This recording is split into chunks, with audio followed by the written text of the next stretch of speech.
سفر میں نماز قصر کی جاتی ہے، وہ کہتے ہیں لیکن اگر ایسا سفر ہے کہ وقت بھی ہے، جگہ بھی ہے، سہولت بھی ہے، تو پھر کیا میں مکمل نماز پڑھ سکتا ہوں؟ بات یہ ہے کہ نماز ہم نے تجویز نہیں، نہ ہمیں نماز تجویز کرنے کا اختیار ہے۔ ابتدا میں اللہ تعالیٰ کی طرف سے مسلمانوں کو یہ حکم تھا کہ ظہر، عصر اور عشاء کے 2 فرض نماز ہوں گے۔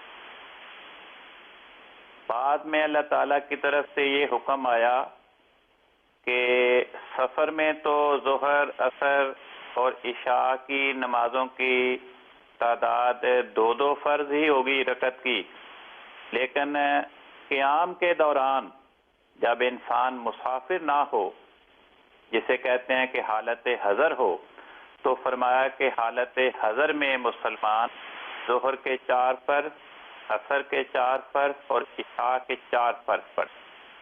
تو جب اللہ تعالیٰ یہ فرمائے کہ سفر میں ظہر، عصر اور عشاء کے تم نے 2 فرض پڑھنے ہیں، اور ہم کہیں کہ نہیں ہم تو 4 فرض پڑھیں گے، تو یہ اللہ تعالیٰ کی نافرمانی کراتا ہے۔ تو نماز اللہ تعالیٰ کی فرما برداری کی خاطر پڑھی جاتی ہے، نہ کہ اس کی نافرمانی کے طور پر۔ اللہ تعالیٰ کو خوشی انسان کی اطاعت کے ساتھ ہوتی۔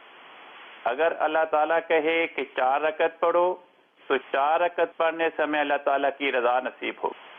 اگر اللہ تعالیٰ کہے کہ 2 رکعت پڑھو، تو 2 رکعت پڑھنے سے اللہ تعالیٰ کی رضا نصیب ہوگی۔ اس لیے رضا اسی حالت میں نصیب ہوگی جب ہم اللہ تعالیٰ کے حکم کی اطاعت کریں گے۔ تو اللہ تعالیٰ کا حکم یہ ہے کہ سفر کے دوران ظہر کی بھی 2 فرض پڑھنے ہیں، عصر کے بھی 2 فرض پڑھنے ہیں، عشاء کے بھی 2 فرض پڑھنے ہیں۔ البتہ مغرب کے فرض سفر میں بھی اور حضر میں بھی 3 ہی رہیں گے،